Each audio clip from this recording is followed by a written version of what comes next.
Ya, pemirsa, kepadatan antrian penumpang pesawat di Terminal 2 Bandara Soekarno-Hatta Tangerang sempat memicu kritik dari banyak pihak. Belum lagi dengan ramai bisnis ilegal dengan menjual beli surat keterangan sehat bebas corona. Pemerintah pun diminta untuk menelusuri persyaratan surat tugas yang wajib dibawa oleh calon penumpang. Dan untuk membahasnya, kita telah terhubung dengan Bapak Alamsyah Saragi, anggota Ombudsman RI, dan Pak Pandu Riono, ahli epidemiologi Universitas Indonesia. Selamat sore, Bapak-bapak. Selamat sore. Selamat sore. Baik, saya ingin ke Pak Alamsyah terlebih dahulu selaku anggota Ombudsman RI. Pak Alamsyah, ini bagaimana sorotan Anda mengenai adanya surat bebas COVID yang diperjualbelikan begitu, Pak? Sudah sering kan kita lihat ya, di kita itu seharusnya yang begitu sudah bisa diantisipasi oleh pemerintah. KTP dulu kan diperjualbelikan online, kartu keluarga, bahkan nomor nya juga bisa diakses orang di internet. Maka ketika ada sistem begini di mana kebutuhan tinggi, pasti akan ada yang melakukan hal seperti itu, dan sebetulnya ya segera ditindak saja kalau menurut saya. Tapi ini kan juga sebetulnya sebuah risiko dari pilihan pemerintah melakukan pelonggaran ya, yang argumennya juga saya belum tahu secara ilmiah apa gitu ya. Tapi yang penting pemerintah sudah melakukan pelonggaran, ya sudahlah.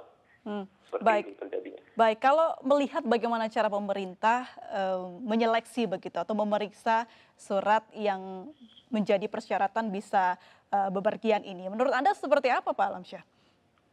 Sulit, saya tidak terlalu yakin itu akan diverifikasi apabila betul ditelepon ke perusahaannya, atau kemudian kalau surat kesehatan diverifikasi ke unit layanan yang memberikan surat itu, saya nggak yakin.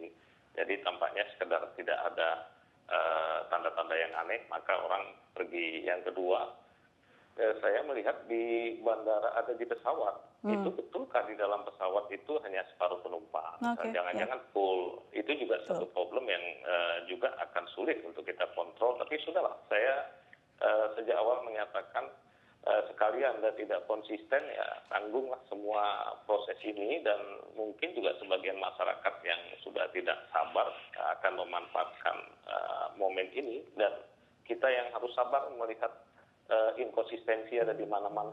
Mudah-mudahan korban tidak bertambah banyak. Baik, itu harapan kita semua. Saya bertanya kembali ke Pak Pandu. Pak Pandu, 16.400 lebih sudah menjadi angka positif pasien corona di Indonesia. Apakah kelonggaran ini membuat semakin tingginya angka positif di Indonesia?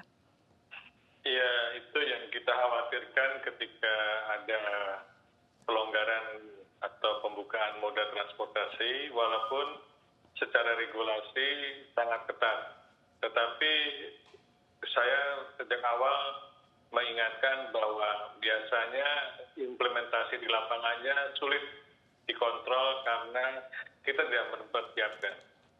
Jadi saya melihat bahwa kalau ini banyak penyalahgunaan atau sebenarnya tidak sesuai dengan regulasi, maka itu berarti akan kemungkinan terjadi peningkatan kasus pada tujuan-tujuan berpergian tadi. Itu yang membuat kita khawatir. Sebenarnya kita bisa cegah. Misalnya kalau rumah sakit mengeluarkan atau klinik mengeluarkan pernyataan bebas COVID atau dan sebagainya, itu bisa dikirim ke kantor pelabuhan di semua kantor pelabuhan yang menjadi tempat berangkat, sehingga mereka bisa ngecek lagi apakah sudah dikeluarkan atau belum. Tapi ini tidak dilakukan. Supaya tidak ada celah begitu ya, Pak ya? Betul. Jika ini terus tidak dilakukan upaya untuk bisa mendeteksi surat-surat yang palsu, apa yang akan terjadi ke depan? Apakah epidemi ini akan terus terjadi di Indonesia? Ya, akhirnya kita harus yang mereda cepat menjadi tidak mereda, jadi akan terus meningkat.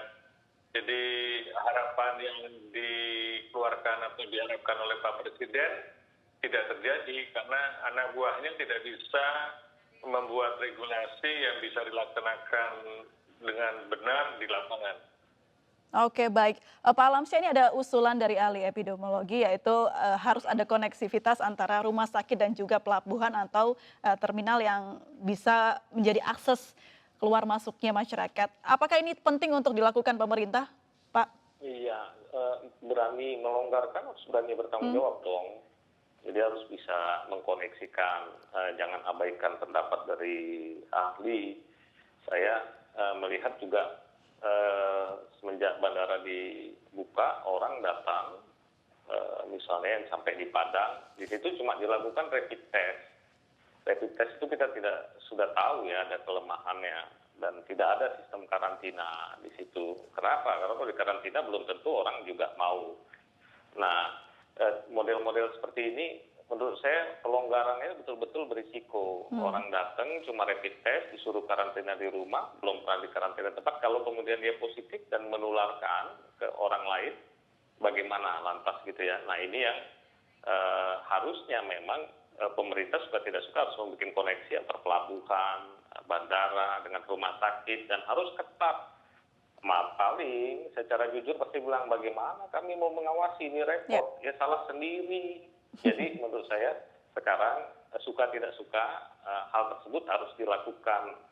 Sudahlah kita melihat saja sekarang bagaimana mudah-mudahan korban ini tidak melonjak lebih tinggi karena kurva kita kan belum pada tahap menurun. Nah mudah-mudahan masyarakat juga perlu kesadaran ya ketika dia pergi ke kampung halaman dengan segala macam alasannya itu mereka mau menjaga agar orang lain tidak tertular, andai kata dia memang punya risiko membawa Virus, begitu ya? Virus itu ya. Baik, Pak Pandu, kalau kita bicara soal bagaimana penanganan lalu upaya melihat fakta-fakta di lapangan, sudah terjadi banyak penumpukan penumpang seperti yang kita tahu viral di mana-mana. Lalu apa upaya yang bisa dilakukan pemerintah? Apakah membatalkan pelonggaran ini atau seperti apa, Pak Pandu?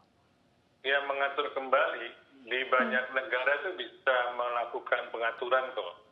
Misalnya yang berangkat itu harus 3 jam lebih awal untuk datang, dan mengatur jam penerbangan berangkat supaya tidak terjadi penumpukan atau menyebar ke semua bandara-bandara yang ada. Dengan demikian akan bisa diatasi kalau kita antisipasi. Problemnya adalah kita tidak mengantisipasi itu. Baik, baik. Mengenai pelonggaran ini mungkin ada pesan kepada masyarakat ataupun juga pemerintah, Pak, mulai dari Pak Alamsyah terlebih dahulu.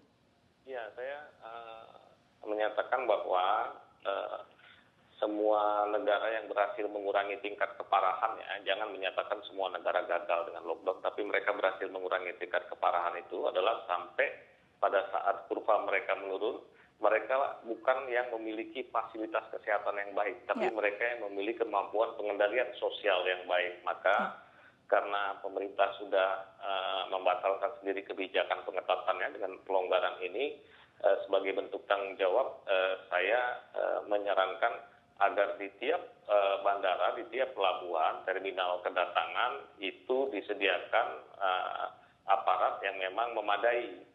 Walaupun saya tidak yakin ini untuk melakukan pemeriksaan ketika orang datang memang diperiksa betul. Kemudian kedua, bagaimana masyarakat juga harus jangan menganggap enteng ini. Percayalah bahwa kita masih membutuhkan waktu untuk perendaman virus ini dan salah satu caranya adalah disiplin. Baik, disiplin begitu ya. Baik, terakhir untuk Pak Pandu, singkat saja Pak. Ya, masyarakat seharusnya sadar.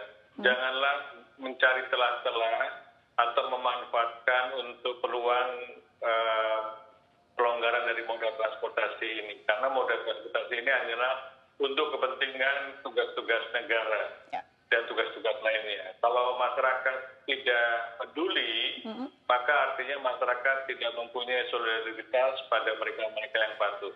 Baik, kuncinya harus peduli. Terima kasih Pak Pandu, Pak Alamsyah sudah berbincang bersama kami di Indonesia Petang. Selamat sore. Selamat sore. Sore.